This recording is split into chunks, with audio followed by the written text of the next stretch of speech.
d'une monnaie crédible, vision d'une monnaie forte, construire des banques centrales crédibles. Et dans d'autres publications que je n'ai pas voulu énumérer ici. Noël Chani Mwagambita va nous parler du bradage des ressources naturelles de la République démocratique du Congo. Que faire pour protéger les intérêts nationaux? Mes chers compatriotes, mesdames et messieurs, je voulais commencer par dire que je suis très heureux d'être avec vous ce matin, ici.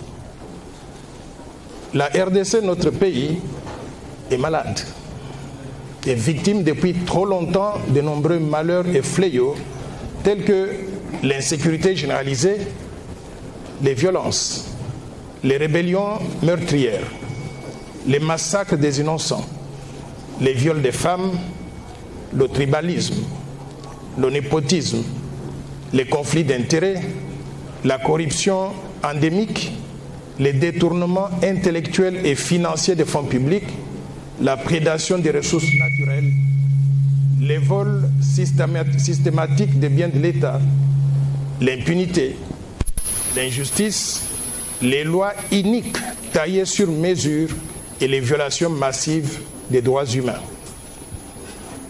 La RDC est considérée comme un véritable scandale géologique, tant son sous-sol très riche regorge des ressources minérales telles que le cuivre, le cobalt, le coltan, le diamant, l'or, l'uranium et d'autres matières premières que je ne peux pas énumérer ici. Et d'ailleurs, je voudrais demander, Armando, où est-ce qu'il est, de projeter la table qui donne les matières premières congolaises reparties à travers les différentes provinces de la RDC.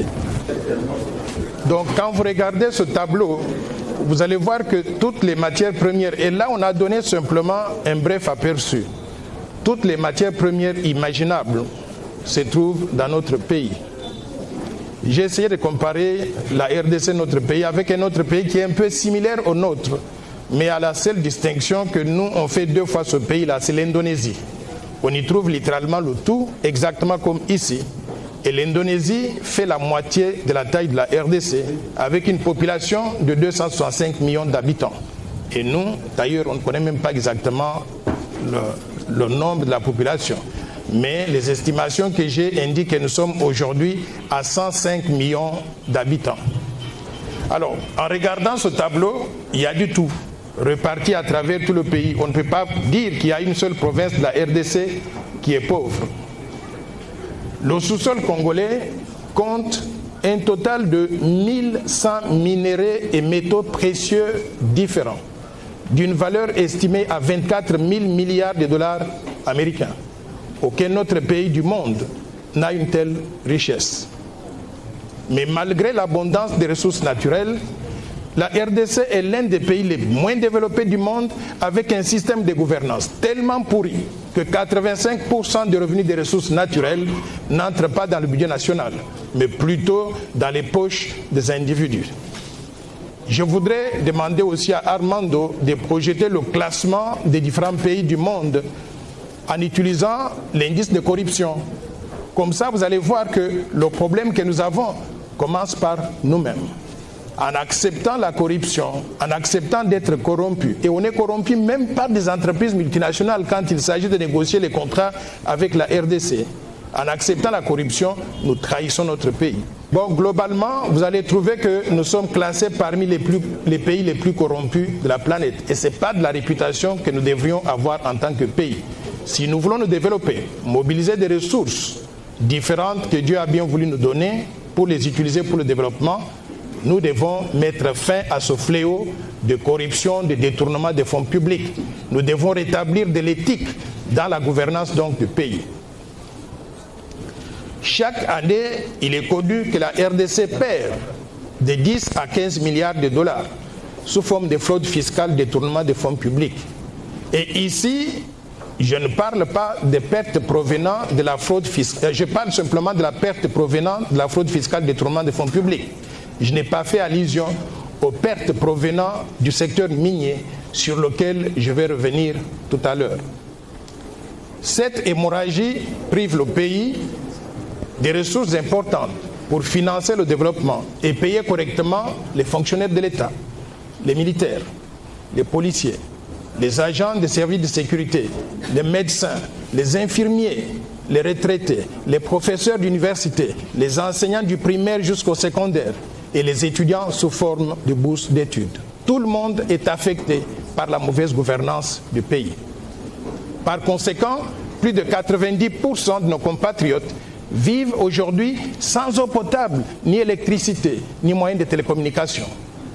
Le pays est incapable de nous offrir des infrastructures de base et un système éducatif et sanitaire digne de son nom, comme l'a bien fait ressortir la pandémie de coronavirus. Vous avez vu que nos hôpitaux n'étaient pas préparés pour pouvoir faire face à une pandémie si on était atteint à grande envergure.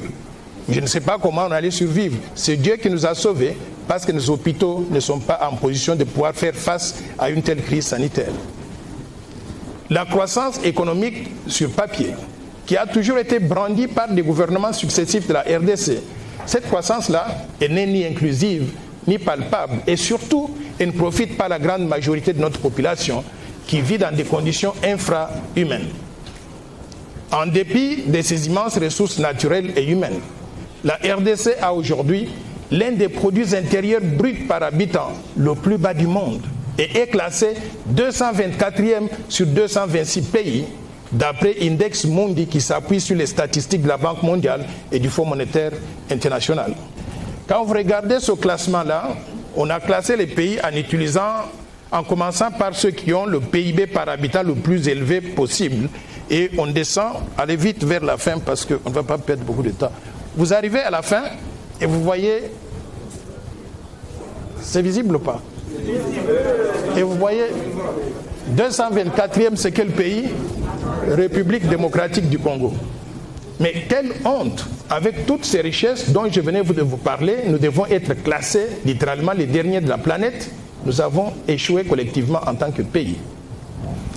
Le chômage avoisine 90% de la population active et constitue aujourd'hui la cause principale de la pauvreté qui touche 90% de notre population. La pauvreté extrême fait que l'espérance de vie à la naissance n'est que de 50 ans à RDC, contre par exemple 83 ans aux États-Unis d'Amérique et 90 ans à Monaco. En tenant compte du taux de croissance de la population de 3% par an, nous avons besoin de taux de croissance économique plus élevés que les niveaux actuels pour éliminer la pauvreté et améliorer les conditions de vie de la population. Je voudrais maintenant passer un peu de temps en parlant de la genèse de l'exploitation des ressources naturelles au Congo depuis l'État indépendant du Congo. Je ne vais pas répéter ce que Freddy Mulumba a déjà dit, mais je voudrais épingler ici les raisons qui ont conduit à la décadence de l'industrie minière post-coloniale de la RDC en analysant la situation particulière de quelques entreprises publiques dans le domaine minier. Certaines entreprises sont encore en activité et d'autres sont à l'arrêt aujourd'hui depuis les années 1995-97 jusqu'à ce jour. Il s'agit à l'occurrence des entreprises minières publiques suivantes. La Gécamine, la Sodimingo, l'entreprise minière Kisenge Manganèse, Congo Étain, Sominki qui est devenu plus tard Sakima, la Miba, Okimo et Somi Kivu. L'analyse de ces entreprises publiques minières a conduit à la conclusion suivante, que la République démocratique du Congo, notre pays, faute d'une véritable vision stratégique globale et d'une vision de développement du pays, s'est focalisée pendant des décennies post-indépendance à perpétuer l'exploitation des minerais d'après le modèle laissé par les colonisateurs, en produisant des minerais destinés à l'exportation vers la métropole, mais aussi vers les pays développés. À mon avis, il eût fallu une nouvelle orientation, une vision futuriste et une stratégie de développement du pays qui devrait conduire de manière diligente vers la mise en place d'une politique minière nationale d'industrialisation permettant de transformer localement nos mines afin de créer des emplois pour les Congolais et augmenter la production nationale et les exportations de produits semi-finis et finis, génératrices de devises étrangères et réserves d'échange pour soutenir la monnaie nationale et améliorer le pouvoir d'achat de la population. Nous avons continué à fonctionner comme avant la colonisation. On ne produisait pas pour nous, pas pour nous aider, pour aider notre économie, mais pour aider l'économie de métropole. Une telle stratégie nécessitait l'implication dans son élaboration non pas des amateurs sélectionnés sur base tribale ou provinciale, mais le recours à des vrais professionnels de métiers de génie minier, géologique, chimique, minéralurgique et métallurgique, c'est-à-dire des ingénieurs chevronnés, des scientifiques éprouvés, des juristes distingués et des financiers de premier plan. En d'autres termes, la RDC s'est tirée dans la patte et l'a pêché en ne mettant pas l'homme qu'il faut à la place qu'il fallait. La sous-utilisation des ressources humaines est une des raisons de la décadence de l'industrie minière, mais également de la décadence de notre pays. Maintenant, je voudrais parler un tout petit peu de la période avant et aussi après le code minier de 2002. La période pré-code minier et la période post-code minier ont été marquées par la chute suivie de la renaissance de l'activité minière industrielle de la RDC. La période pré-code minier de 1997 à 2002 est caractérisée par la prise de pouvoir à Kinshasa par l'AFDEL de Mzee Laurent Désiré Kabila et la deuxième guerre du Congo à partir de l'année 1998. Cette période est marquée par la partition du pays en 4 zones, dont une zone contrôlée par le gouvernement de Kinshasa et 3 zones sous l'autorité des rebelles à la solde des pays. C'est ainsi que nous avions connu le RCD Goma, qui était l'allié du Rwanda, le MLC, l'allié de l'Ouganda, et le RCD-ML, qui est l'allié de l'Ouganda. Il y a un rapport qui a été préparé par les Nations Unies, qui était publié en 2002 et qui indique que le pillage systématique des ressources minérales de la RDC par les États belligérants impliqués a eu lieu. Les ressources minérales et autres ressources naturelles de l'Est du pays sont alors exploitées par les forces rebelles et les conquérants étrangers. Le Rwanda devint ainsi, par exemple, exportateur du diamant et du coltan d'origine congolaise, alors qu'il ne produit pas ces matières premières-là chez eux. Le Burundi augmenta sensiblement ses exportations d'or importé frauduleusement de la RDC. L'Ouganda devenait exportateur du coltan et du cobalt, alors qu'il ne produit pas ces minéraux en Ouganda. Ainsi, malgré l'avènement du code minier en juillet 2002, les entreprises minières congolaises, c'est-à-dire la Gécamine, Sakima, Congo Étain, Sodiminko et Okimo, se sont retrouvées envahies par des exploitations minières artisanales illicites qui ont écrémé plusieurs gisements destinés à l'exploitation industrielle malgré l'institution de quelques zones d'exploitation artisanale par l'autorité minière du pays. Les mesures entreprises par la mise en application du code minier en vue de la restructuration et de la libéralisation du secteur minier n'ont pas donné des résultats escomptés, particulièrement en ce qui concerne la rentabilisation des entreprises minières publiques et la contribution du secteur minier au budget national. Ces mesures ont conduit parfois à la confiscation des terres des paysans et aussi à l'expropriation sans contrepartie des concessions minières appartenant aux entreprises publiques au profit des nouvelles sociétés minières privées, à la fraude généralisée et aux contrats léonins au détriment de l'État congolais, de ses entreprises ou même au détriment de la population congolaise.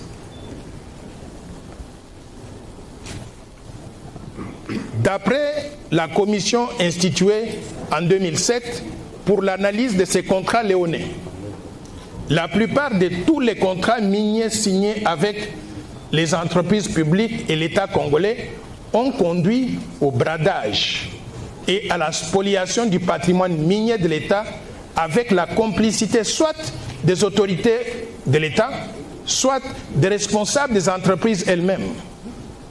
Pour mémoire, la Commission avait examiné les contrats de partenariat signés par les sociétés suivantes ainsi que les conventions signées par l'État.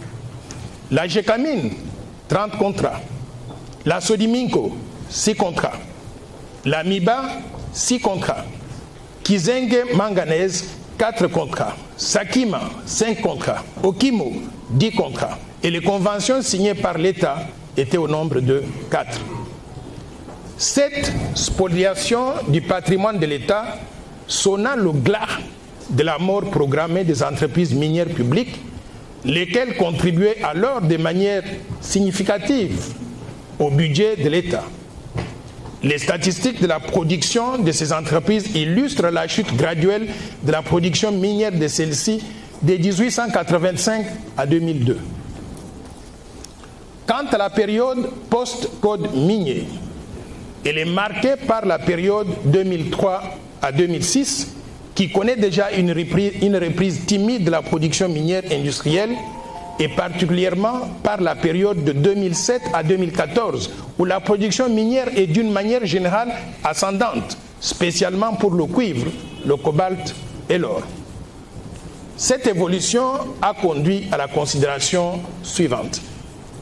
Après la période critique qui a vu la chute drastique de la production minière de la République démocratique du Congo, une nouvelle ère débute au début des années 2000 avec la réforme de la loi minière par la promulgation du code et du règlement minier qui ont ouvert le secteur à des investissements privés qui ont fait décoller la production de manière substantielle.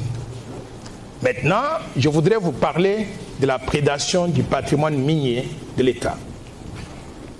Les résultats de la révisitation des contrats miniers prouvent qu'avant l'entrée en vigueur du code minier de 2002, l'État congolais, par l'entremise de ses entreprises publiques ou celles de participation, avait une majorité de parts ou d'actions, détenait un patrimoine minier important, constitué notamment d'importantes installations minières et aussi métallurgiques, et aussi des concessions minières avec des gisements entièrement documentés suite aux recherches géologiques et minières conduites par des sociétés étatiques.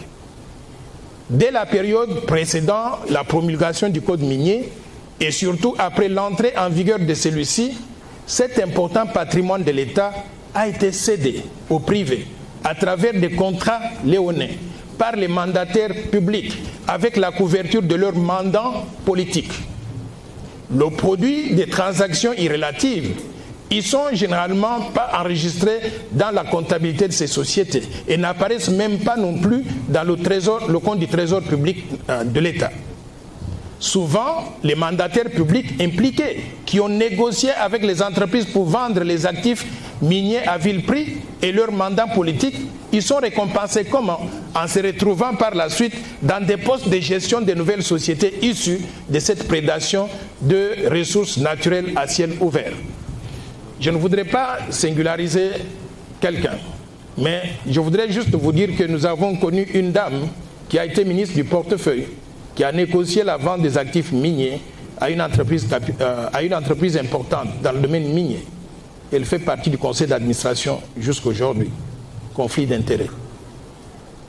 Que faire alors pour sortir le pays de cette situation de prédation où les revenus miniers sont compromis pour plusieurs années à venir, mettant en danger l'avenir même du peuple congolais, de la jeunesse congolaise?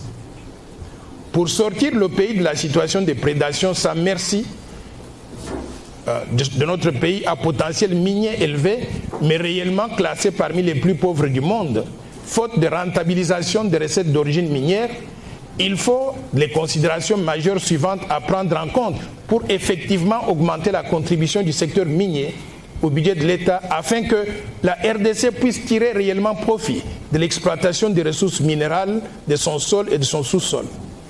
Le gouvernement de la RDC et les autorités congolaises doivent lever l'option entre deux politiques alternatives que voici. Soit on laisse les recettes minières échapper indéfiniment au compte du trésor public, soit on prend des mesures courageuses avec le concours des experts et spécialistes attitrés, de chercher à tout prix le recouvrement de ces recettes minières qui sont perdues. La première option, en vue de répondre aux besoins du développement du pays, conduirait à la recherche de l'aide au développement. Auprès de qui? Auprès des institutions financières internationales que Freddy Mulumba a mentionné tout à l'heure pour avoir conseillé le gouvernement de la RDC à céder les actifs miniers à vil prix. Et nous pouvons aussi obtenir donc des dons ou de l'aide auprès de bilatéraux sur le plan international. Bien entendu, une telle position, une telle alternative, quoique acceptable, elle nous apporte très peu de moyens au vu des besoins de développement de notre pays. Et cette aide est souvent sujette à des conditionnalités allant jusqu'à toucher à la souveraineté nationale et aussi à la fierté d'être congolais.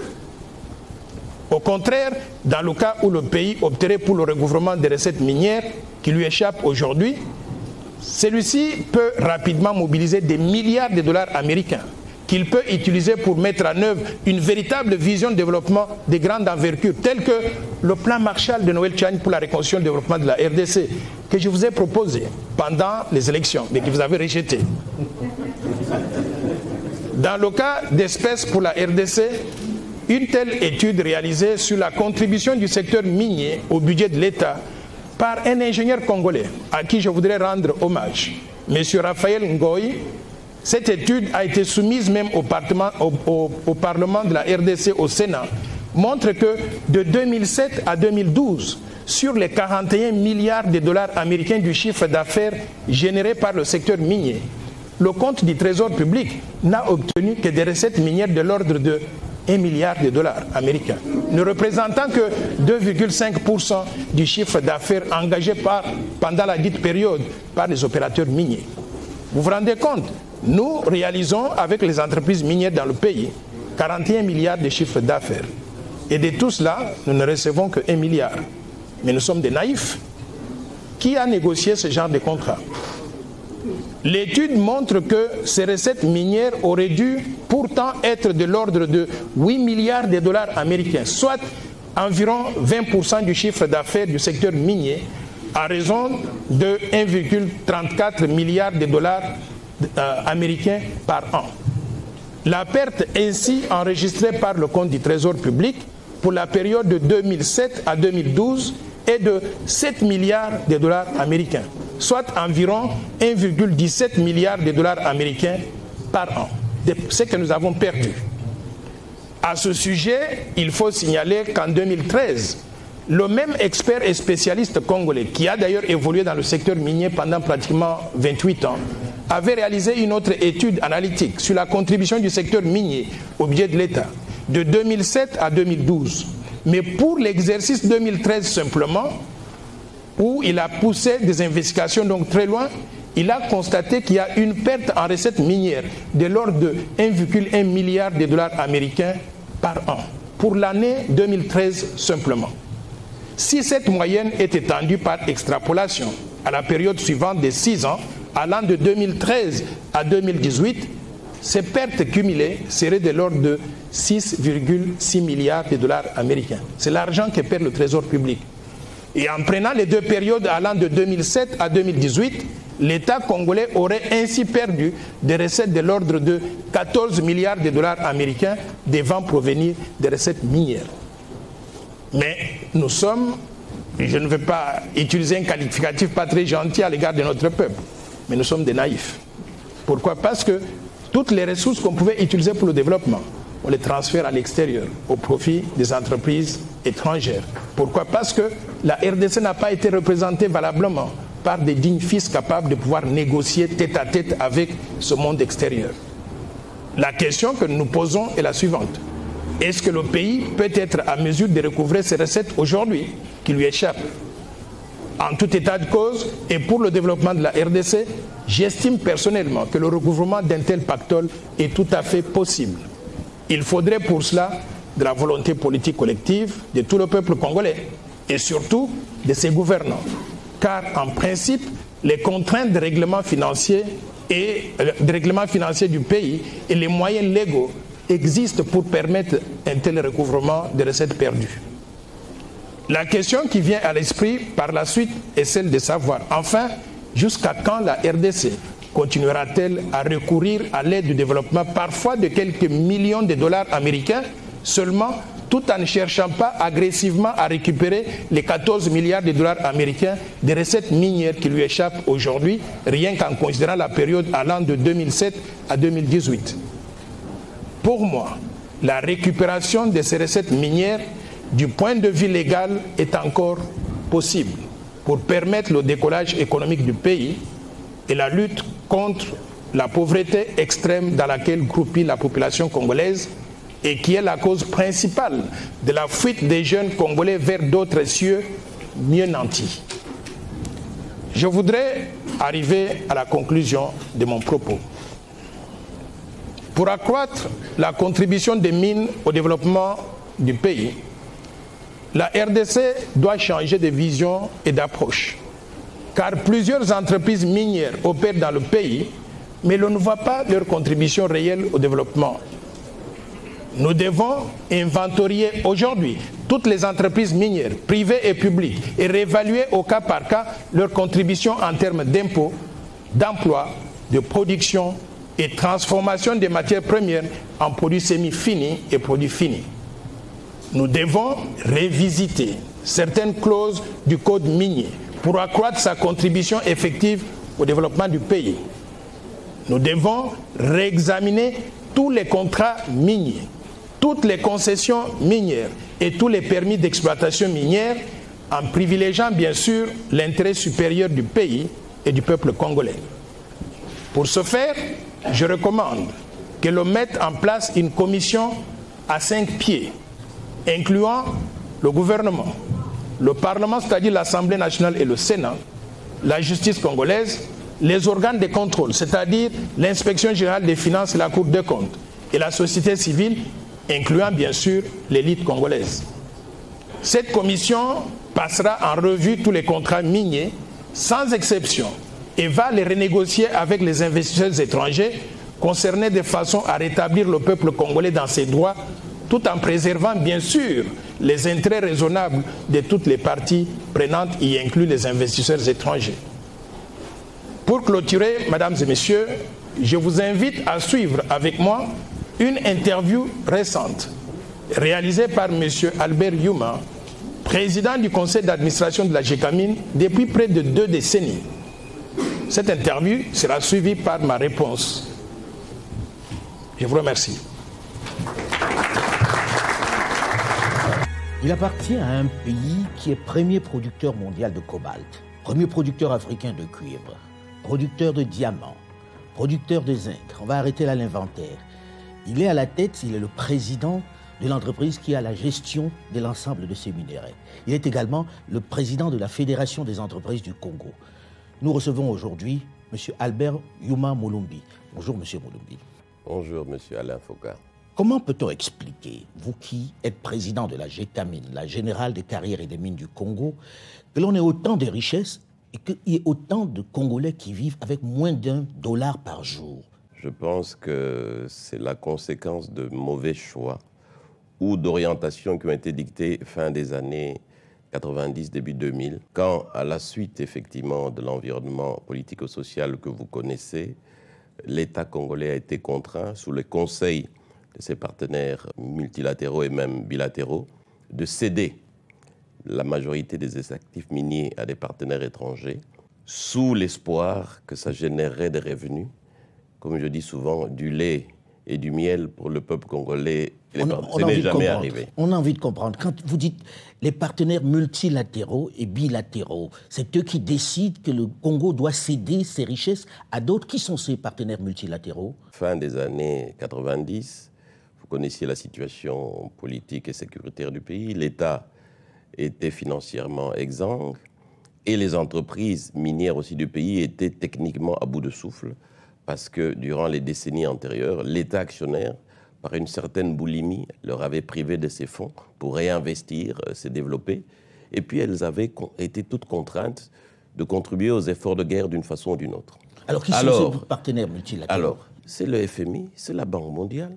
Qui décide de céder vos richesses à des entreprises? Qui conseillent, qui vous disent, vous, État congolais, vous n'avez plus les moyens financiers de maintenir et de développer vos actifs miniers.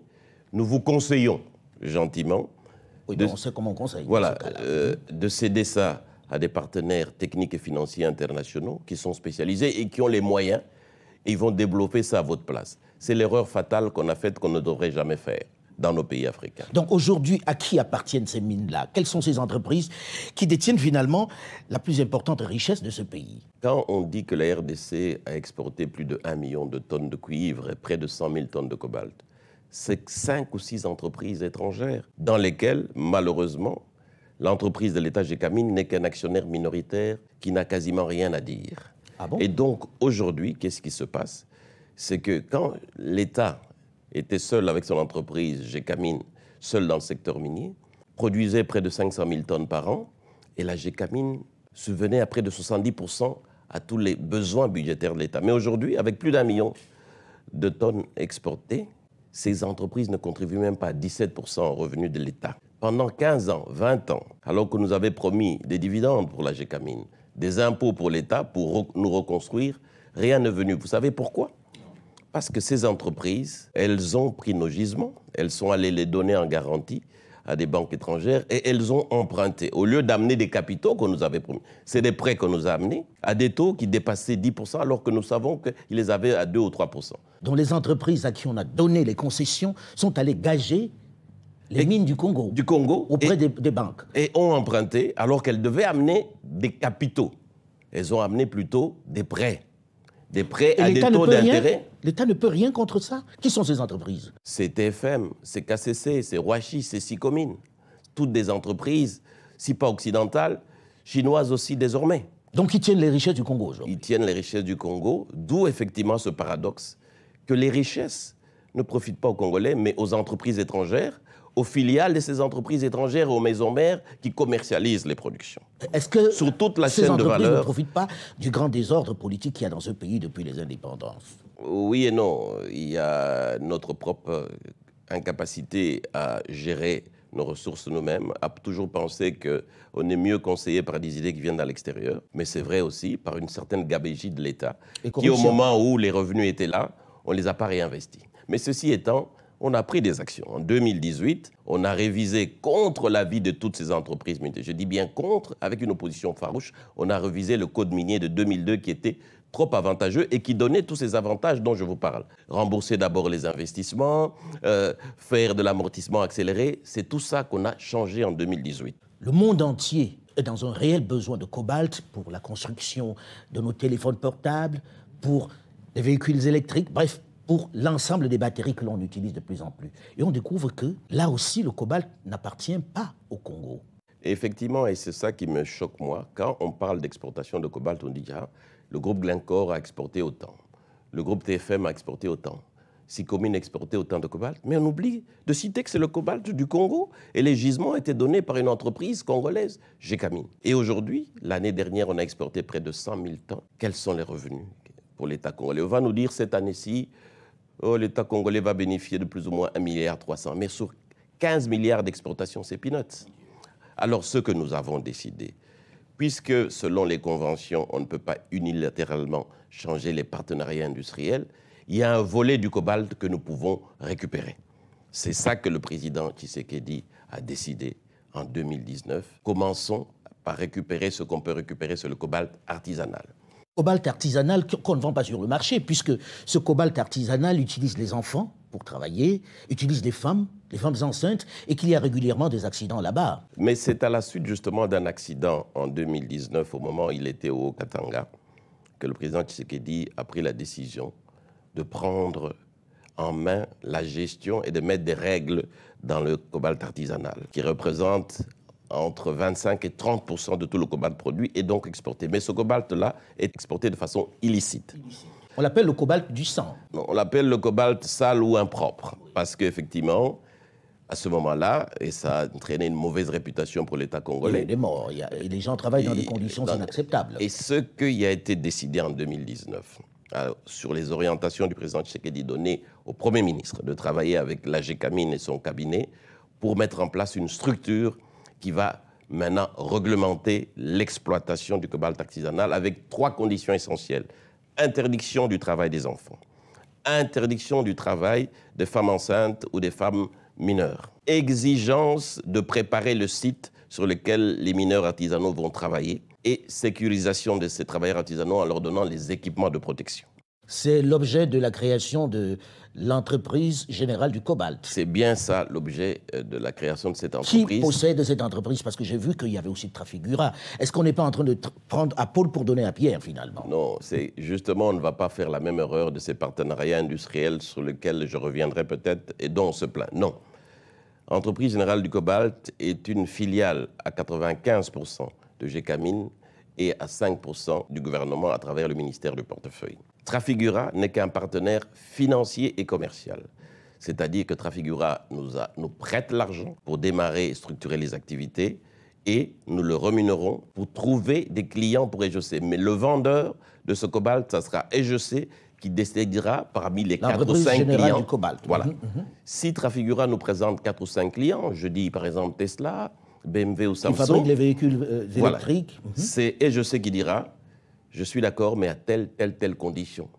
Et le produit de cette exportation reviendra 100% au Congo. C'est ça la grosse différence. Si nous appliquons très bien ce que nous venons de prendre comme mesure sur le cobalt, nous pouvons dégager sur une année 2 à 3 milliards de recettes supplémentaires et on peut faire venir d'autres partenaires pour créer un fonds souverain dès la première année de 5 à 6 milliards.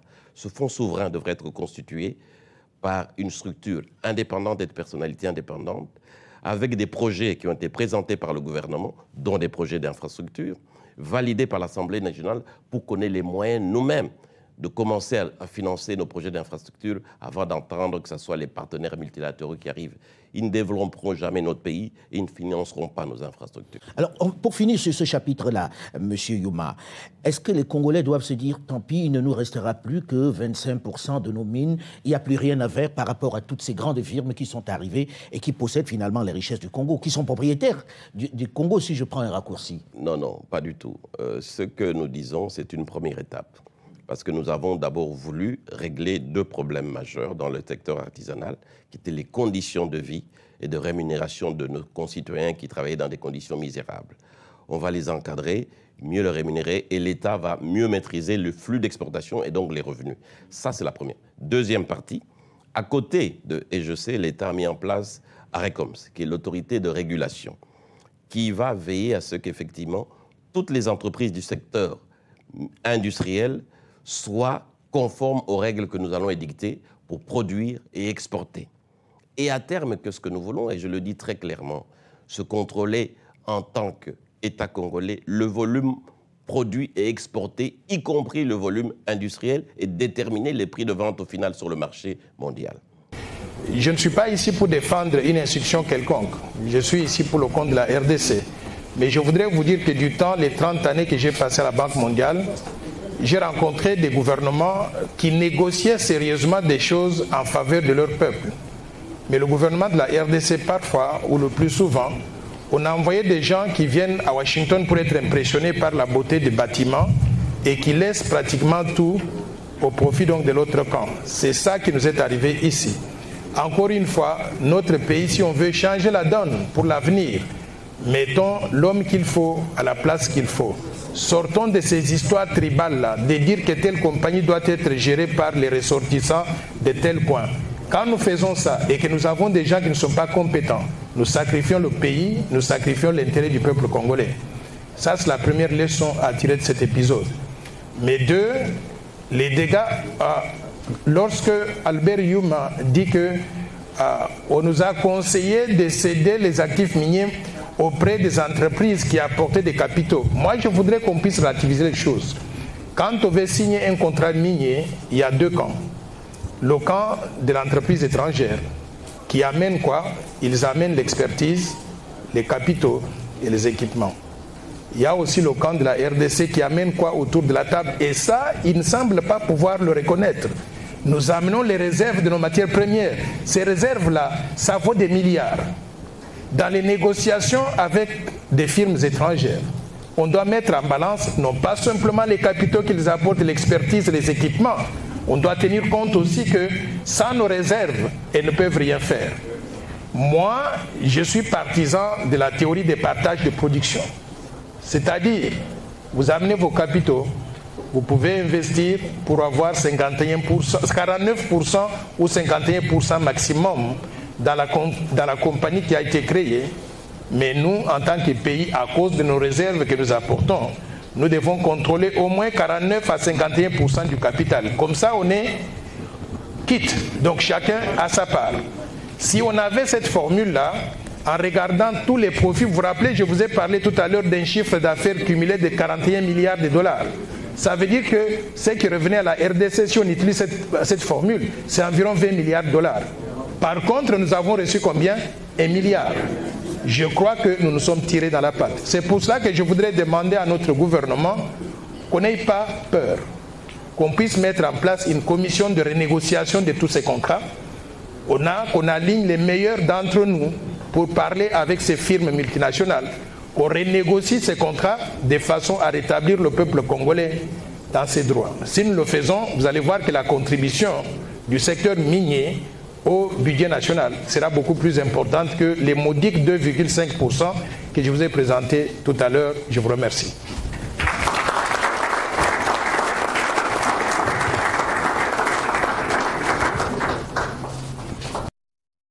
Je rends hommage aux deux éminents professeurs qui ont fait une présentation vraiment qui nous a tous conscientisés, je l'espère. Alors moi je m'appelle Koudia Samaké, je suis apprenant à l'Institut facultaire de management public à William Booth. Je suis apprenant en M1 management public et ma question portait sur une problématique dont j'ai encore été évoquée ce matin dans une émission. Alors il s'agissait de la guerre entre les États-Unis et la Chine qui passerait par la RDC au travers justement de la révision des conseils publics. Qu'est-ce que vous en pensez en tant qu'expert? Est-ce que vous pensez qu'il s'agirait en réalité cette révision, cette reméditation du contrat minier, ce serait en réalité une impulsion des États-Unis qui passerait par la RDC pour contrer son adversaire commercial, je vais dire ça comme ça, la Chine? Est-ce que c'est le cas? Merci. Et encore une fois, merci Freddy Mulumba pour votre combat, votre persévérance dans l'édification des Congolais. Et merci aux deux grands éminents professeurs. Je m'appelle Angèle Makombo, je suis femme politique, mais j'ai une autre casquette, je suis membre du Conseil économique et social, j'œuvre dans la commission environnement et ressources naturelles. Et il y a une dizaine de jours, M. Yuma, le président Yuma est venu au Conseil faire un exposé. Et au terme de l'exposé, j'avais aussi vu son interview que j'ai revue ici. Au terme de son exposé, j'étais totalement déprimé. Parce que ses conclusions, c'était, oui, pendant des décennies, la RDC n'a rien gagné. C'est pas notre faute. On nous a forcé un peu la main, on nous a conseillé etc. Ce que le professeur Chani a dit. Et je l'écoutais déprimé parce que moi, je me disais, non, ce qui a manqué dans ce pays, c'est la volonté politique. Et j'ai pensé, j'avais lu là-dessus l'exemple du Botswana. Possango y a fait un peu allusion au Botswana ou à l'Angola. Le Botswana, son histoire du diamant, il avait dit non. Quand on lui a voulu imposer certains termes, il dit non. Alors nous gardons nos diamants sous terre. Eh bien, les autres ont dit, mais vous n'allez pas vous en sortir. Eh bien, tant pis, on ne va pas s'en sortir. Eh bien, laissez-moi vous dire, les multinationales sont revenues. Donc, je me disais volonté politique. Et j'ai été en fait conforté dans ma position quand j'ai entendu le chef de l'État. Donc, je ne suis plus déprimé. Hein, il a dit, il veut du win-win. Il a dit, c'est pas normal que les Congolais continuent à être pauvres alors qu'on a des richesses. Donc, je me sens regaillardi. Et messieurs les professeurs, merci aussi parce que vous contribuez à ça. Je me sens enrichi, je me sens plus forte en sortant d'ici. Mais j'ai quelques questions. Le Botswana a pris cette position pour son diamant. Est-ce que nous, en tant que pays, on ne peut pas imaginer, tout en nous battant justement pour faire changer les choses, penser à une sainte alliance ou un regroupement des pays africains. Les autres, on fait comment? L'Angola fait comment? Le Botswana fait comment? Voilà, donc voir n'est pas seulement se battre seul. Je me posais cette question. Dr Tchani a parlé de recouvrement.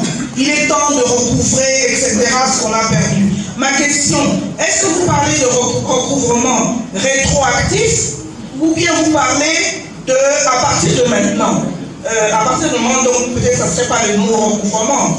Et le président Youma disait que ça serait difficile de renégocier parce qu'il faudrait des gros cabinets d'avocats qui coûtent beaucoup trop cher, etc., etc. Et il a proposé ce qu'il a appelé, je crois, la compagnie du cobalt, quelque chose comme ça, pour le cobalt artisanal. Il dit au moins là, nous serons maîtres, nous n'allons pas perdre. Qu'est-ce que vous en pensez? Et puis, ensuite, une autre question, voilà. J'ai entendu récemment l'ancien sous-secrétaire d'État américain aux affaires africaines, Herman Cohen, qui dit qu'il est peut-être temps d'impliquer la CPI. La CPI doit s'occuper de ces hommes d'affaires, notamment il évoquait un en particulier, un Israélien, qui est impliqué dans des... Il a qualifié ça activité criminelle transnationale.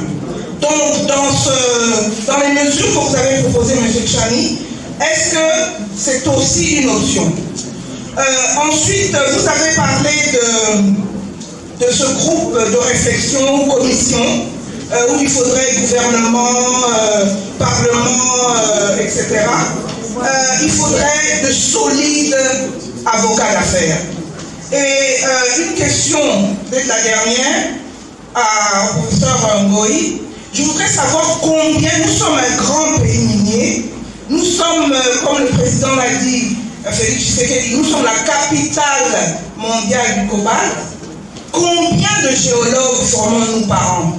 Parce que dans les mesures que Dr Tchani a proposées, je pense qu'il faut mettre aussi l'accent là-dessus.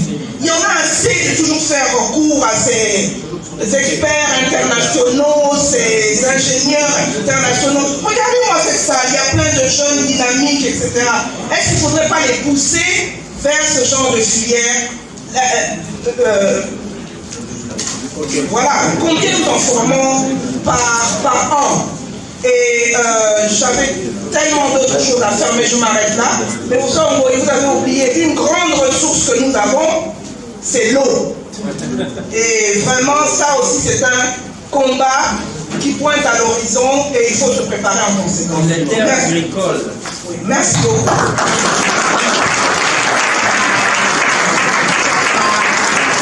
Merci beaucoup.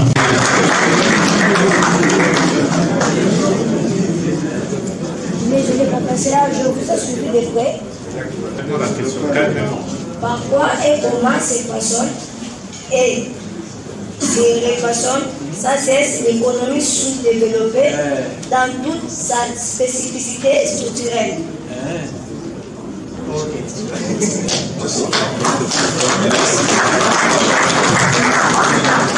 Je voudrais tout d'abord remercier tous les intervenants qui ont soulevé des points extrêmement importants qui nous poussent à réfléchir et à approfondir la réflexion que nous menons dans ce domaine précis. Je voudrais commencer peut-être par la dernière question. Pourquoi et comment se façonne, si je vous ai bien entendu, l'économie? Parfois et comment se façonne et se façonne sans cesse dans toute sa spécificité culturelle. Oui. C'est une très bonne question. En fait, votre question se trouve au cœur de ce que nous devons faire en tant que pays. Vous avez bien suivi que nous sommes un pays doté de beaucoup de potentialités, de ressources naturelles. Il n'y a pas deux pays comme ça dans le monde. Je vous ai dit tout à l'heure que nous avons environ 1100 minéraux métaux précieux différents d'une valeur estimée à 24 000 milliards de dollars. Pour vous donner une idée de comparaison, c'est comme prendre l'économie américaine mélangée avec l'économie de l'Union européenne. Et nous sommes la RDC capable d'avoir une économie plus puissante que ça. Mais pourquoi est-ce que nous sommes là où nous sommes aujourd'hui? Ma réponse est que nous avons péché en ne faisant pas ce qui devait être fait ou ce qui a été fait par d'autres pays pour se développer. La première des choses, c'est que depuis 1960 jusqu'à aujourd'hui, dans un secteur aussi important comme celui des mines, qu'est-ce que nous avons fait? Nous n'avons pas pensé à avoir un modèle de développement d'un pays devenu indépendant, souverain. Par contre, nous avons continué à fonctionner comme avant l'indépendance. Avant l'indépendance, toutes les entreprises publiques minières étaient mises en place, pas pour nos besoins locaux, étaient mises en place pour alimenter l'économie de la métropole. On produisait, on exportait à l'extérieur. La transformation de nos produits finis était faite à l'extérieur. Vous vous rappelez qu'à l'époque, il y avait une entreprise qu'on appelle la métallurgie sidérurgique de Hoboken. Moi, je suis allé visiter Hoboken. Je suis allé, vous m'entendez? Je suis allé visiter Hoboken en Belgique il y a quelques temps quand j'étais étudiant là-bas. J'étais choqué de voir combien d'emplois étaient créés pour les Belges. Mais quand on regarde, je me disais, mais où est-ce que vous trouvez toutes ces matières premières-là? Le tout venait de la République démocratique du Congo. Donc on créait des emplois en Belgique, on contribuait à générer une production importante qu'on vendait pour gagner des devises étrangères, soutenir la monnaie belge. À l'époque, c'était le franc belge. Mais entre-temps, nous, ici au Congo, qu'est-ce qu'on avait? Le chômage. La population congolaise n'était pas servie. La production nationale n'y était pas. On travaillait pour eux. Mais quand nous sommes devenus un pays indépendant en 1960, au lieu de changer de vision et de stratégie, pour commencer, rien que de façon même rudimentaire, à produire localement, en transformant localement ces matières premières congolaises qu'on exportait à l'extérieur à l'état brut, nous avons continué le même modèle. Et ça n'a pas encore changé fondamentalement jusqu'à aujourd'hui. Ça, c'est le premier élément. Le deuxième élément, c'est l'utilisation des ressources humaines. En 1960, on n'avait pas autant de ressources humaines qualifiées comme aujourd'hui. Mais aujourd'hui que nous avons, que le professeur Émile Ngoï étant éminent professeur, ont contribué à former ces ressources humaines. Et nous servent à quoi? On forme des étudiants et quand ils terminent, moi, je suis choqué de voir que 95% des étudiants formés trimballent dans la rue comme dans un pays où il y a tout à faire.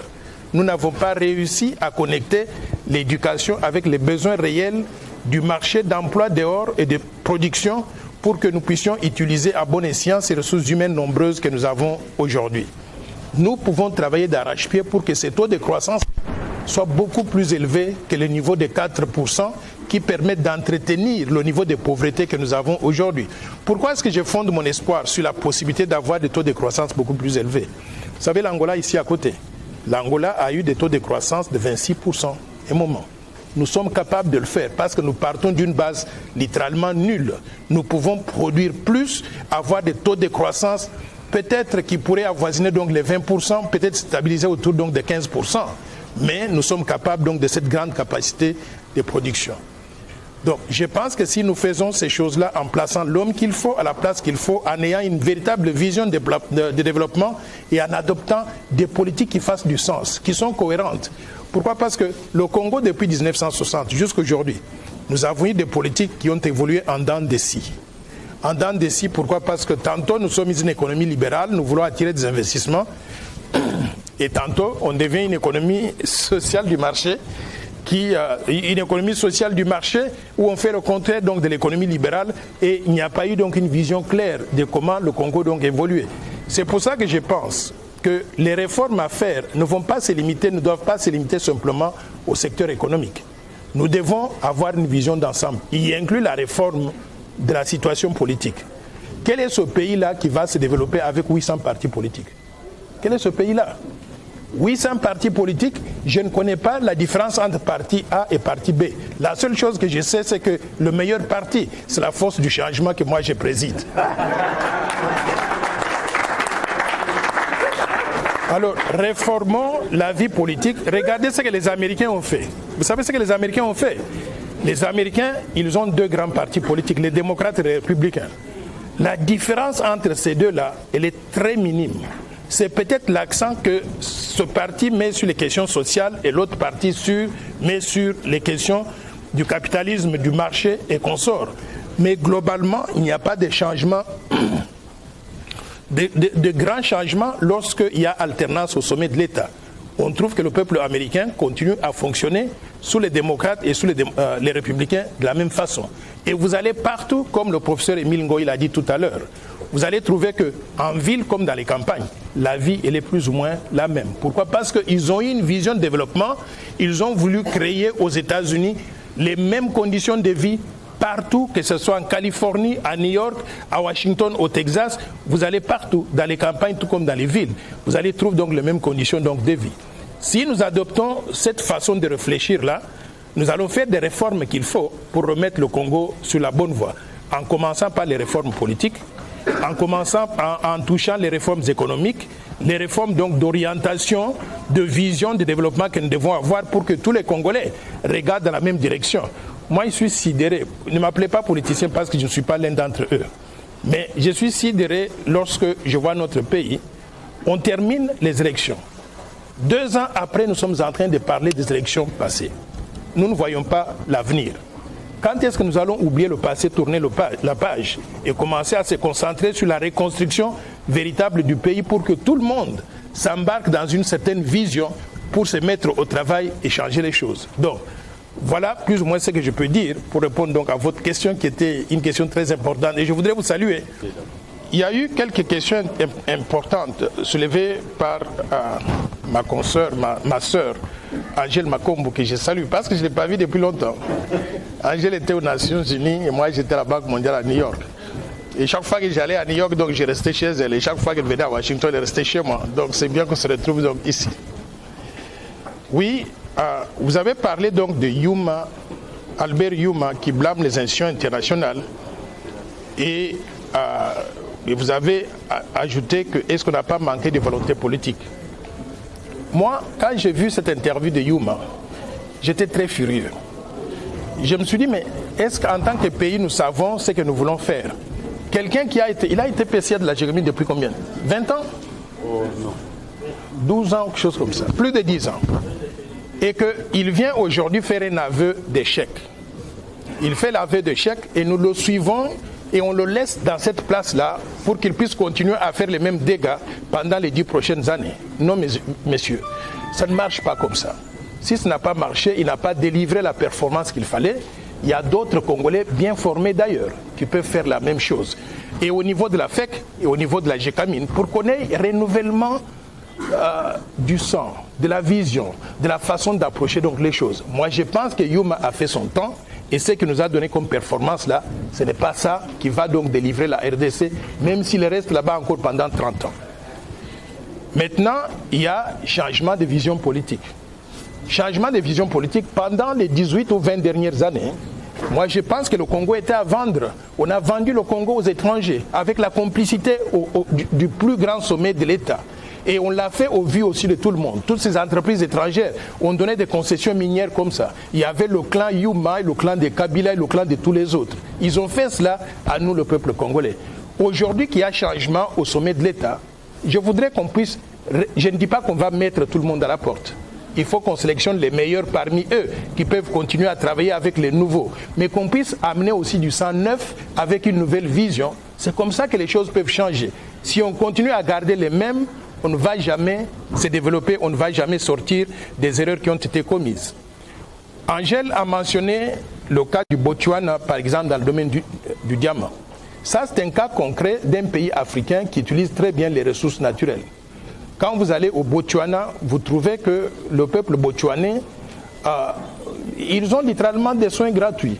L'école est gratuite. J'ai vu combien de Botswanais envoyés aux États-Unis ou à travers donc, le monde pour aller étudier aux frais du gouvernement. Tant que vous prouvez que ce que vous voulez étudier à l'étranger ne se trouve pas dispensé donc, dans le pays. C'est un pays qui fonctionne normalement, où la gouvernance elle est bonne. Et moi, j'ai regardé la performance du secteur du diamant un moment. Je me suis dit, Et en ce moment-là, je venais de visiter Tel Aviv en Israël. J'ai vu que Tel Aviv était très avancé, très propre. C'est comme New York. New York, mais en bien d'ailleurs, parce que c'est tout neuf. Et je me suis dit, mais Tel Aviv pouvait être comme Bujimaï ou bien Kananga. Et quand je regarde le Botswana, je me dis, mais voilà un pays qui est sur la bonne voie pour devenir comme Tel Aviv, parce qu'ils utilisent correctement les revenus des ressources naturelles pour le développement du pays. Maintenant, est-ce que nous pouvons trouver ce qu'on appelle des contrats dans le cadre de la coopération sud-sud? C'est possible. C'est une question de volonté politique. Et moi, je voudrais recommander fortement à notre chef de l'État, surtout qu'aujourd'hui qu'il est le porte-étendard donc de l'Afrique, de mettre cette expérience-là ou bien cet outil à notre avantage pour développer ce genre de coopération avec des pays comme le Botswana. Nous pouvons restructurer la MIBA ou le secteur de diamant en partenariat avec eux parce qu'ils nous ont dévancés et ils savent ce qu'ils font et ils ont utilisé ce secteur pour développer leur pays. Au lieu d'attendre que des gens viennent d'Israël pour venir nous dire ce que nous devons faire, allons chez nos frères à côté, ils sont plus sensibles à nos besoins et ils sont disposés à partager donc leur expertise que ceux qui viennent de l'extérieur et qui ont l'intention de nous maintenir donc sous leur domination éternellement. Maintenant, en ce qui concerne les recouvrements, vous avez posé la question de savoir est-ce que ça doit être rétroactif ou bien à partir de maintenant. Moi, je dirais les deux. Pourquoi? Parce que d'abord, à partir de maintenant, il faut qu'on s'assure que les erreurs du passé ne sont plus répétées. Donc, qu'on s'assure de tous les conseils, des juristes distingués pour revoir tous ces contrats-là pour que désormais, pour l'avenir, qu'on ne puisse plus revivre donc les mêmes erreurs du passé. Maintenant, est-ce que c'est possible que ce soit rétroactif? Je dirais oui. C'est pour cela qu'il y a ce qu'on appelle des cabinets qui font le redressement fiscal. On doit trouver les meilleurs juristes, les meilleurs financiers, les meilleurs comptables. Youm m'a dit que ça coûterait trop cher de recruter ces cabinets-là. Mais moi, je pense qu'il peut financer tout ça au nom de la RDC avec son propre argent dans la poche. Je ne sais pas comment il a eu ça. Donc, moi, je souhaiterais que nous puissions sincèrement considérer la possibilité de regarder donc les deux options, rétroactif, mais également à partir de maintenant, qu'on ne puisse plus refaire donc les erreurs du passé. Il y a Hank Cohen, un ami, qui a parlé de combiner les efforts avec la CPI pour ramener certaines indisciplinés à la raison. Je pense qu'il a raison. On connaît des cas comme celui de Dan Kettler, qui est notoirement connu aux États-Unis pour ce qu'il a fait à l'égard de l'économie de la RDC. Je trouve que les Américains sont plus préoccupés de notre situation à l'égard de ce monsieur-là que nous-mêmes Congolais. Et je suis sidéré de voir qu'aux États-Unis, il est blacklisted au Congo. C'est le roi pratiquement qui se promène donc sur tous les toits. Moi, je suis d'accord qu'on puisse utiliser tous les moyens, y inclut travailler avec la CPI dans la mesure de la légalité de ce qui est possible pour voir si on peut ramener certaines personnes de ce genre-là à la raison pour qu'on puisse restituer au peuple congolais ce qui lui revient. J'ai suivi la proposition faite par Dan Kettler et ces gens, où il parle de Yabiso. Je voudrais juste dire que je pense que, encore une fois, je n'aime pas beaucoup répéter ce mot-là. J'ai l'impression que nous sommes un peuple naïf. Quelqu'un qui a fait du mal à notre économie pendant des années. Au lieu donc de nous repayer ce qu'il nous doit, on nous offre des petits trucs et nous applaudissons. Moi, je voudrais que l'opération Yabiso soit analysée scrupuleusement par un certain nombre d'institutions. Nous n'avons pas une autorité de régulation du marché financier ici. Mais nous avons la Banque centrale du Congo. La Banque centrale du Congo, qui fait autorité de régulation du marché financier, devrait regarder cette opération-là, l'analyser objectivement et dire au peuple congolais est-ce qu'elle est bonne ou elle est mauvaise.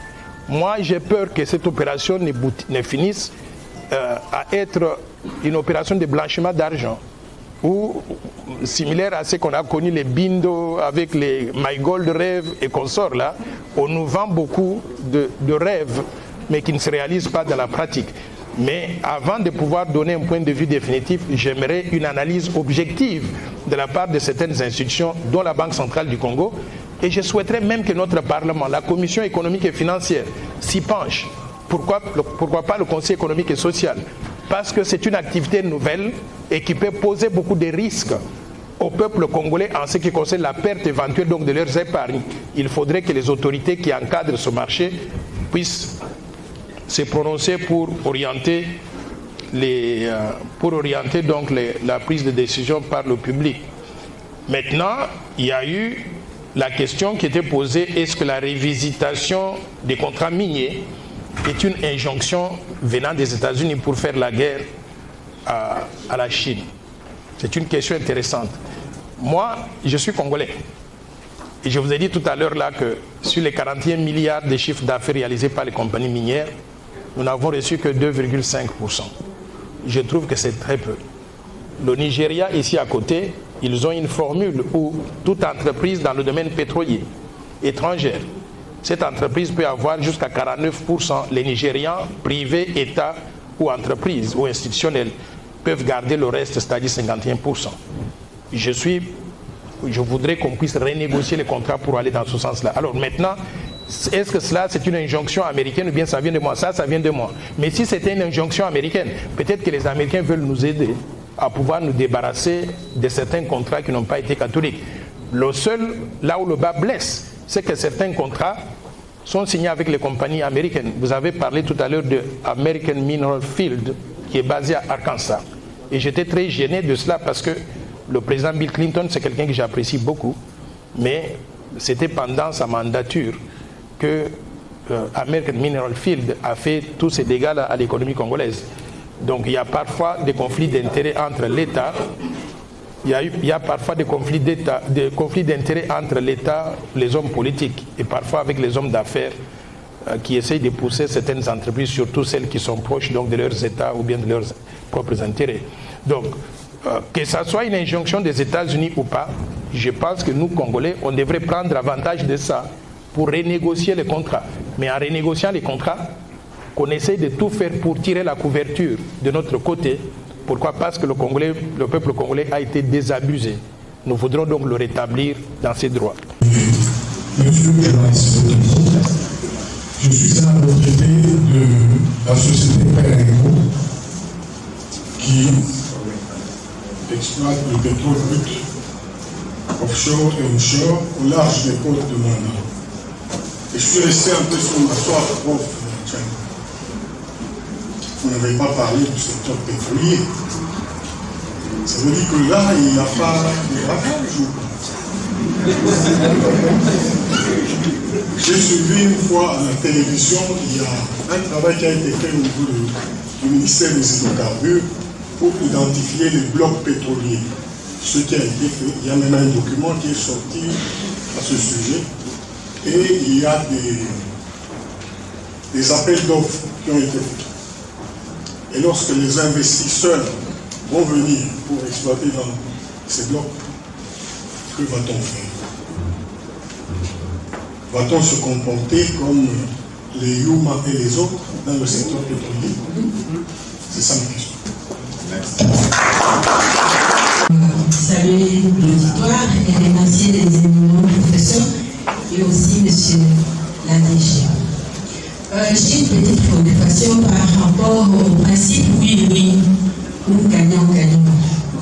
Je voudrais savoir c'est dans quel contexte que vous le dites et que même le chef de l'État l'a dit.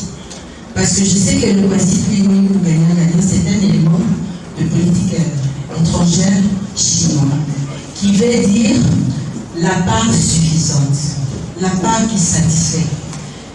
Je prends en exemple les contrats chinois. Les Chinois ont eu aux alentours de 60% et nous on a eu aux alentours de 30%. Et le Chinois dit que c'est ça, le oui. Donc nous nous contentons de ce 30% là parce que c'est la part qui nous suffit. J'aimerais un éclairage de la part des professeurs. Ensuite, j'ai une petite proposition par rapport à ce que le président de la République a fait, son excellence, lorsque vous parlez de la volonté politique. Oui, j'ajoute, je suis d'accord pour cette volonté politique et je voudrais aussi qu'il y ait des moyens humains, militaires, stratégiques, économiques, etc. Parce qu'il s'agit des intérêts. Merci beaucoup.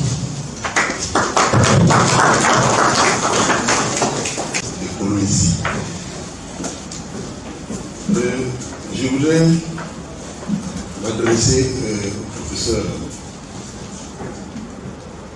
Tchani. Par rapport, pour compléter notre ami qui venait de passer avant madame. Je voudrais soulever ici la question de raffinerie de pétrole. À ceux qui vont négocier ce contrat-là, j'aimerais qu'on puisse nous éclairer sur cette histoire. Parce que notre pétrole est pompé sans merci et il va aux États-Unis. Et je crois que le peuple ne se retrouve pas. Si on demande aujourd'hui le bilan, je ne sais pas si vous l'avez.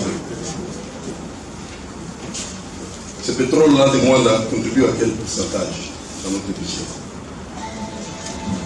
Nous voulons épingler également la question du code forestier. Je crois qu'il mérite aussi d'être révisité. Parce que le peuple, à l'ouest ici, ne se retrouve pas. Je me rappelle quand il y a eu guerre de 6 jours en Colombie. Nos amis français sont venus à la rescousse.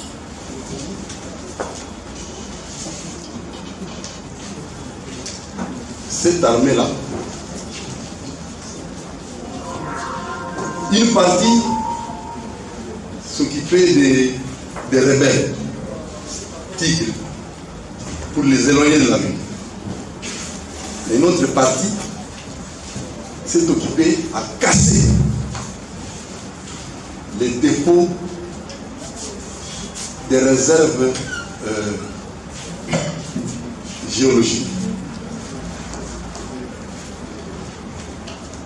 Et ces minéraux-là n'ont pas été écoulés sur place. Ils ont pris la direction que eux-mêmes savent.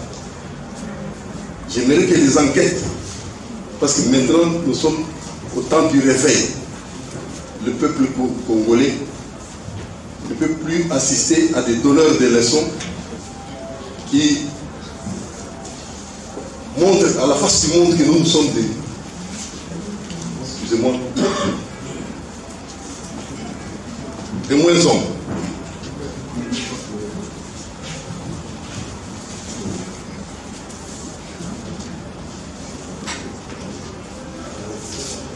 Oui, pour Arachéry. Est-ce que vous pouvez répéter? Je ne sais pas du tout.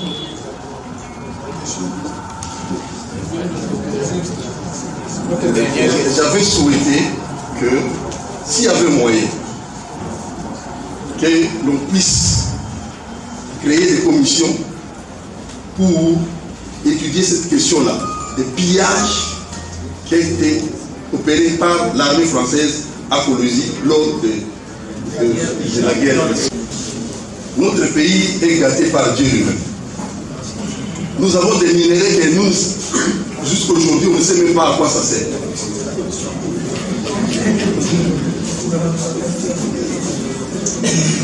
Nous avons l'écologie, l'Ikasi, Kambovi, Kipushi, dont on ne parle même pas. Je voudrais tout simplement appuyer la dernière vision du président de la République qui veut créer, favoriser l'exploitation artisanale des minéraux. Je vous remercie. Je reste l'entreprise auditaire. Dans un premier temps, je voudrais bien féliciter M. Freddy Moulomba, que je suis très souvent pour la plupart de ces événements et organisations pareilles. Mais c'est à lui que je voudrais adresser une petite question. Parce qu'en organisant de telles cérémonies, en regardant dans l'auditoire, je ne sais pas si nous avons des décideurs. Je félicite la présence de son Excellence le ministre Modeste Moutine, parce que c'est la conséquence directe du bradage qui touche à son ministère, c'est le social du peuple. Félicitations qu'il soit. Mais, M. Freddy, comment pensez-vous atteindre les décideurs pour que ces réflexions, ces heures que vous prenez à cette population, à ces pauvres citoyens qui vivent avec le moins de $1 que vous dénoncez, puissent les atteindre, afin qu'il puisse y avoir des changements. Ça, c'est une préoccupation. Parce que là, vous nous remuez la plaie avec un couteau pour nous dire que voilà, vous êtes venus dans cette salle et vous vivez avec moins d'$1 par jour. Mais ceux qui négocient ces contrats-là, ceux qui bradent les richesses, ne sont pas ici. J'aurais bien voulu que dans les prochaines réunions, que vous preniez le temps d'inviter les ambassadeurs, parce qu'ils ont leur pays représenté ici, les membres du gouvernement, qu'ils soient présents. C'est très important. Comment pensez-vous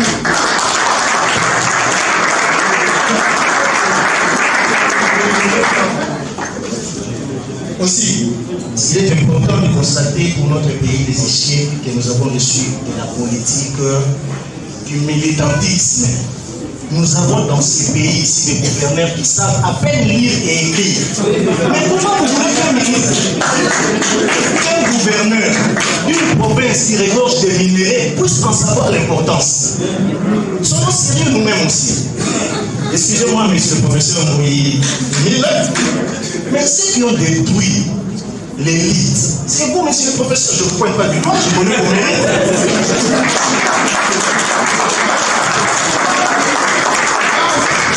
Je connais personnellement vos mérites, parce qu'à l'époque, vous nous avez reçus encore étudiants à l'université de Kinshasa. On a eu des problèmes, mais nous nous sommes entretenus dans votre bureau, donc je connais vos mérites. Mais permettez quand même par vous que je pointe le doigt du professeur que vous êtes. Ceux qui ont exploité les sexes pour 2 points, c'est vous les professeurs. Ceux qui ont vendu les syllabus pour 2 points, c'est vous les professeurs. Mais vous vous retrouvez dans des réunions comme les membres du gouvernement qui détournent et qui viennent dans le conseil des ministres. Vous vous retrouvez dans des réunions. Et à ce que je sache, parmi vous, il y en a même qui savent que tel professeur, Chilo Momukuna, utilise des filles dans son bureau. Mais vous ne le dites pas quand vous êtes même entre vous. Mais comment vous voulez demander aux étudiants des livres quand les moins intelligents passent des promotions parce qu'il y a un étudiant qui transporte la mallette?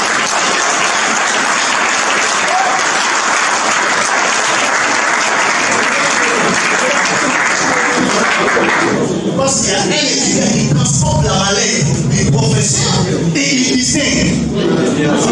Il est assistant. Et l'intelligent qui coûte le professeur parce qu'il le fait bloquer.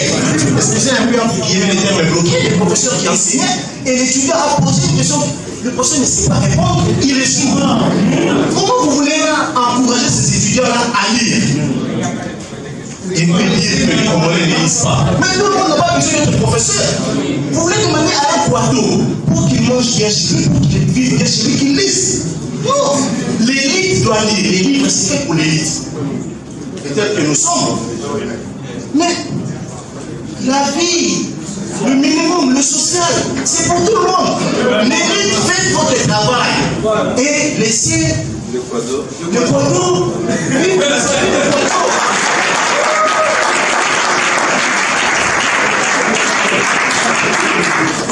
Encore peut-être pour citer la guerre entre les USA et la Chine. Mais si moi je suis père d'une jolie fille et qu'il y a un diamantaire, et je ne sais pas moi, un milliardaire qui circule autour de ma parcelle pour ma fille, mais tout ce que j'ai fait moi, je les observe. Et j'attends celui qui donne le meilleur des propositions. C'est simple. Mais ce qui nous déçoit, c'est quoi? C'est qui représente les pays dans ces assises-là. Aussi, pour finir, nous avons parlé des bradages des minéraux. À l'heure actuelle, je pense que nous avons déjà tout bradé. Yuma a tout bradé avec son ami ou son jeune frère Kamira. Où est la place de l'eau? L'agriculture. Pourquoi nous ne pouvons pas tourner nos regards vers l'eau, l'agriculture, ce qui peut nous aider à remonter notre économie. J'ai dit et je vous remercie.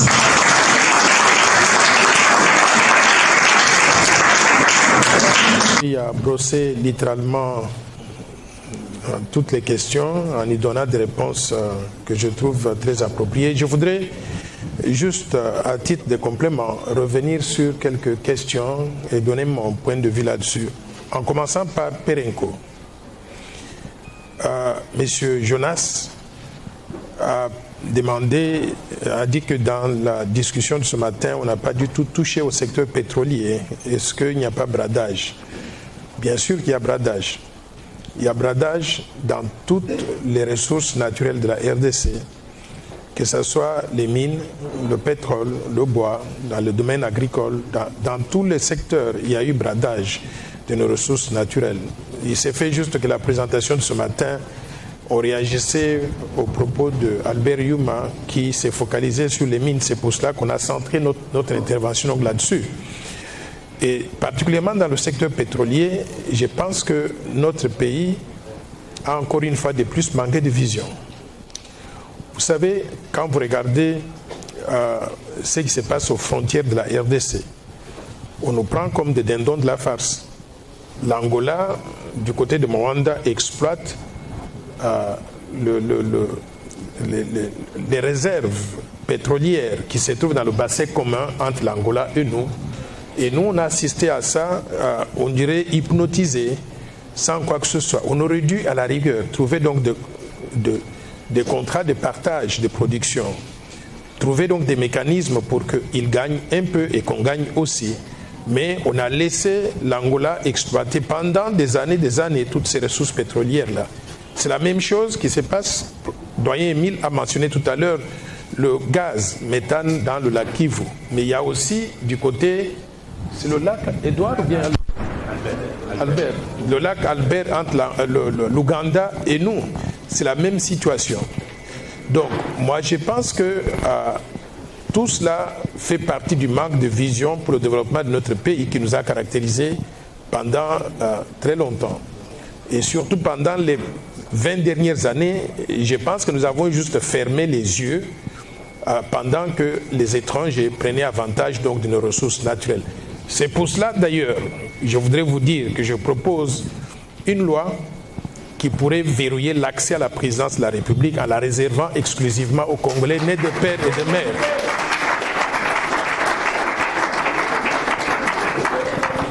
Parce que je considère que la sensibilité à certaines de ces questions-là, c'est une question il y a une fibre nationaliste qu'on doit avoir. Et on ne peut pas l'avoir si on n'est pas 100% congolais. Je sens une grande différence aujourd'hui quand je vois le président Félix Antoine Tshisekedi parler marcher. Je sens qu'il est 100% congolais. Et je veux que dans l'avenir, qu'on ait des dirigeants qui s'inscrivent dans cette logique-là pour que nous puissions toujours mettre les intérêts du peuple congolais avant toute autre considération. Maintenant, Madame Kabangu a parlé de contrat win-win, ce que ça voulait dire. Et j'ai compris la réponse que le doyen Émile a donnée là-dessus. Moi, j'aurais souhaité, quand on négocie des contrats avec des pays extérieurs, qu'on garde à l'esprit que nous sommes dans une situation, je ne dis pas de monopole, mais nous mettons sur la table ce que beaucoup d'autres pays ne peuvent pas mettre sur la table. Ces firmes-là se disputent pour venir chez nous, pour qu'on les accepte. Nous devons être à mesure d'imposer notre volonté.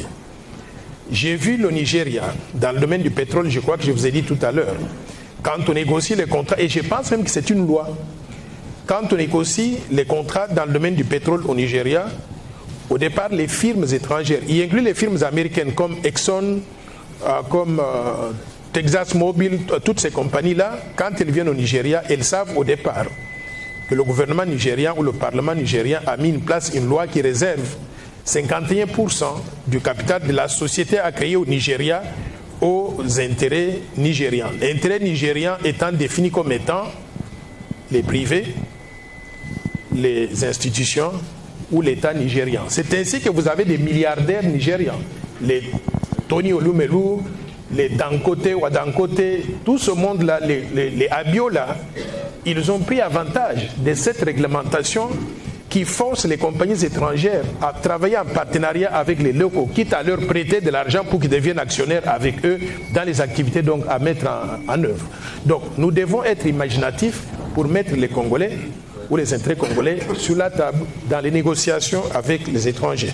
Mais je ne définis pas simplement les win-win en termes de pourcentage. Je définis les win-win aussi en termes de ce que nous voulons, nous, Congolais, réaliser de ces partenariats-là. Moi, je peux définir 3 ou 4 objectifs à réaliser. 1, il faut qu'on crée des emplois pour nos gens. Ce n'est pas normal qu'on ait un pays avec toutes ces ressources-là et nous avons 85-90% de la population au chômage. Donc, notre priorité des priorités, quand nous négocions des contrats avec des firmes extérieures, c'est combien d'emplois seront créés dans le pays. Si vous venez, vous nous donnez 60% donc de l'actionnariat, mais qu'à la fin de la journée, tous les emplois seront créés donc en Chine et que nous, ici, on reste avec des emplois minimes, ça ne nous intéresse pas. Nous voulons avoir un impact sur le marché de l'emploi. Tous les étudiants qu'on forme là, on va les utiliser comment? C'est quand on va créer des emplois. 2, il faudrait maintenant que ces contrats nous permettent de participer à la production nationale, c'est-à-dire à transformer nos matières premières en produits semi-finis, produits finis. Si vous venez et vous voulez vous impliquer dans la production d'un secteur particulier, dans les mines, dans le pétrole, ainsi de suite, et que vous présentez votre proposition qui indique que vous allez transformer localement nos matières premières en produits finis, par rapport à celui qui veut juste acheter et puis transporter, amener chez lui, on devra donner priorité à celui qui veut transformer localement. J'étais directeur résident de la Banque mondiale un moment au Tchad. Et avec le président Déby qui vient de mourir, c'était à l'époque, on était en train de parler de la raffinerie. Parce que le Tchad avait commencé à produire du pétrole, mais on mettait tout le pétrole dans les bateaux, on amenait ça à l'extérieur. Il m'avait dit, écoutez, nous voulons avoir une raffinerie ici.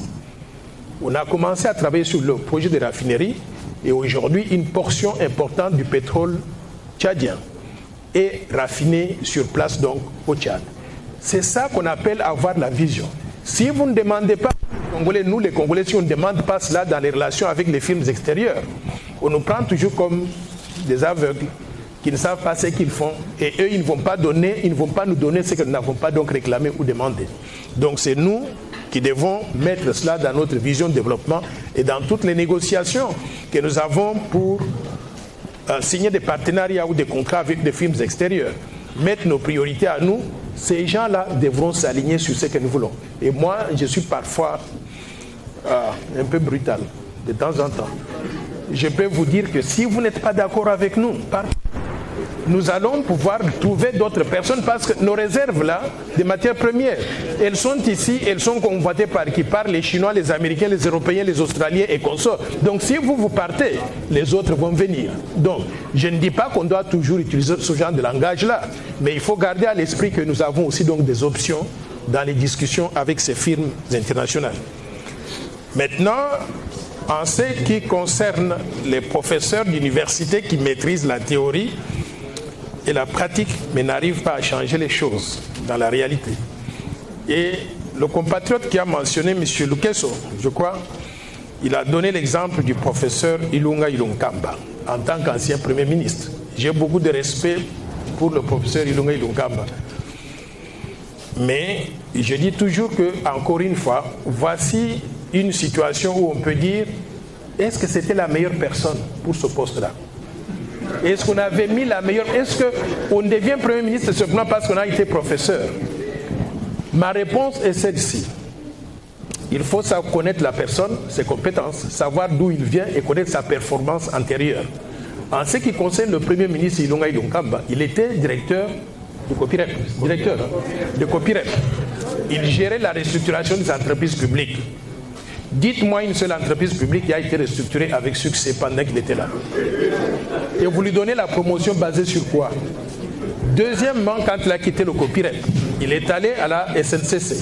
Vous savez dans quel état il a laissé la SNCC? Combien de mois d'arriéré? Et on lui a donné la promotion basée sur quoi? Donc, chaque fois que nous allons dans ce genre de choses-là, et on y met du provincialisme, du tribalisme, des partis politiques, le Premier ministre doit venir de tel coin, de ceci, de cela, on aboutit à la mauvaise utilisation des ressources humaines. On a eu la primature qui était paralysée pendant 2 ans parce qu'il n'était pas à mesure de bouger. Donc dans l'avenir, l'homme qu'il faut, à la place qu'il faut et qu'on regarde d'où il vient et ce qu'il a eu comme performance avant de lui donner une autre promotion. Maintenant, pouvons-nous projeter le Congo 30 ans, 40 ans dans l'avenir? Mais bien sûr que oui. Et c'est pour cela que moi, je vous ai proposé le plan Marshall. Vous vous rappelez? Au début, d'ailleurs, quand j'ai conçu le plan Marshall, c'était pour 30 ans. Mais en le présentant aux Congolais, aux compatriotes, ils m'ont dit, mais dans 30 ans, je serai mort. Alors, pourquoi est-ce que vous nous parlez donc des politiques qui sont si éloignées? C'est comme ça que j'ai ramené ça donc à 15 ans. Mais je suis convaincu qu'avec les ressources naturelles que nous avons, avec la taille de la population que nous avons, nous sommes capables de travailler rapidement pour arriver à réaliser ces objectifs donc dans 15 ans. Et là-dessus, j'ai bien noté la demande de l'UNIKIN et je parle ici sous la gouverne du doyen de la faculté des sciences économiques. La demande est que nous puissions présenter le plan Marshall à l'UNIKIN et nous nous sommes disposés. Doyen, la balle se trouve dans votre camp.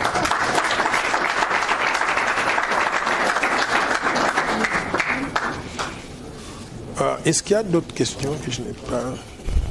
Il y a eu des problèmes de gestion dans notre pays. Il faudrait que nous ayons encore une fois de plus une stratégie globale de gestion du pays.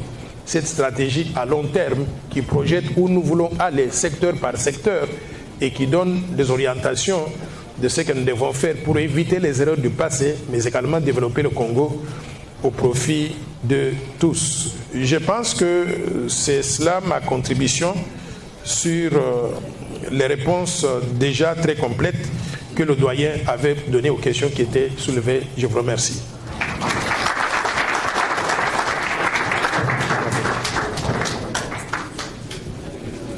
Congolaise, au nom du professeur Emile Ngoï Kassongo, au nom du professeur Tchani Moyen Vita Noël, nous vous disons grandement merci pour avoir participé activement à cette conférence débat. C'est donc, qu'est-ce que je peux dire, un repas pour le magazine Renaissance africaine de vous donner cette opportunité autour de ces éminents professeurs pour apprendre. Ce n'est pas une matinée politique, c'est la science. Ça pourra nous aider demain. À vous tous, bon week-end, au revoir. Globalement, nous avons fait le constat que la République démocratique du Congo dispose de beaucoup de ressources naturelles, de ressources minières dans tous les secteurs d'ailleurs. Mais malheureusement, l'exploitation de toutes ces ressources n'a pas donné du bonheur au peuple congolais. On s'est posé la question de savoir pourquoi. Et il y a eu bradage des ressources naturelles dans des activités minières à vil prix des entreprises multinationales. Et pour remédier à cela, nous avons proposé, j'ai proposé la mise en place au niveau du pays d'une commission pour révisiter tous les contrats signés entre la RDC et les firmes extérieures. Qu'on puisse réexaminer le code minier, qu'on puisse réexaminer les codes forestiers, qu'on puisse réexaminer la loi sur l'agriculture, qu'on réexamine tous ces contrats signés entre le Congo et le monde extérieur, de façon à pouvoir renégocier les clauses qui ne sont pas vraiment favorables à la République démocratique du Congo, pour que nous puissions remettre le peuple congolais dans ses droits. C'est moi qui vous remercie.